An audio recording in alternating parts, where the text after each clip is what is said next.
نسكن فيه المطلقات، أو إن كان على اليتامى البدل نسكن فيه اليتامى، وهكذا حسب شرط الواقف، النصوص في شرط الوقفية وفي وثيقة الوقفية. نعم.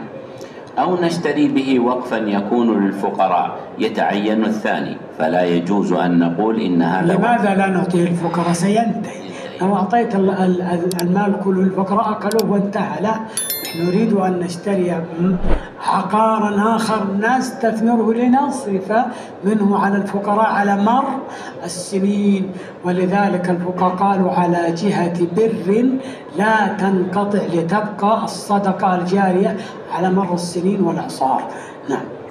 قال فلا يجوز أن نقول إن هذا وقف على الفقراء والآن بعناه لتعطيل منافعه فنصرف دراهمه إلى الفقراء، فهذا لا يجوز، لأن هذه الدراهم عوض عن أصل الوقف، وأصل الوقف لا ينقل ملكه لا ببيع ولا بغيره. وقوله ولو أنه مسجد يعني ولو كان الذي تعطلت منافعه مسجدا، كأن يكون المسجد في حي ارتحل أهله عنه، فإنه يباع ويصرف ثمنه في مثله.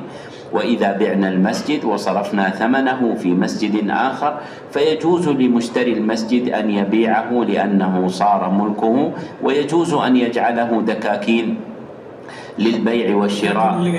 لكن لابد أن يكون هذا عن طريق القاضي الشرعي حسب المتبع.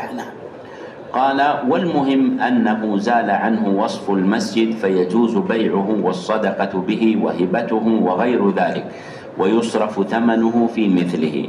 صار الوقف متعلقا بثمن العقار المزال، نشتري به عقارا مثل المسجد، نبني مسجد، وإن كان للاستثمار على جهته نشري عقارا ونصرف غلته على الجهة المشروطة بالوقفية. نعم.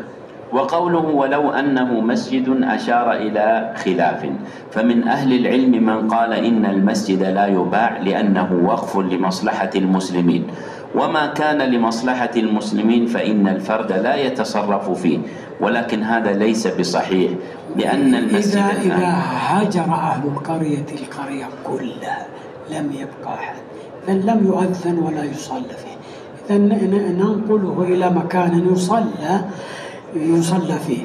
أو الآن في مشاريع الهدد أو التوسعات قد يكون من ضمن الطريق مسجد يزال ويحصل تحويضه، وقد نشتري به أكبر من أو نبني به مسجد أكبر من المزال، وهكذا. نعم. قال لأن المسجد الآن زال الانتفاع به، فالحي كلهم رحلوا وما بقي أحد، فهو سيباع ويعمر في مكانه آخر بثمنه. قوله وآلته أي آلة المسجد المراد بناؤه وأبوابه وما أشبه ذلك، وهذا فيما سبق. لما كان البناء بلبن الطين كان يمكن أن ينتفع بآلته التي تكون منها وهي لبن الطين، وأما الآن فلا أظنه يمكن. يقصد بآلته يعني الأبواب والشبابيك ونحو ذلك مما يمكن أن ينقل. نعم. قال أما الآن فلا أظنه يمكن استرجاع الآلة، اللهم إلا إن كانت أسياخ الحديد فيمكن، أما الأسمنت فلا. على كل حال إذا بقي آلة فإننا نعيدها فيما نريد أن نبنيه.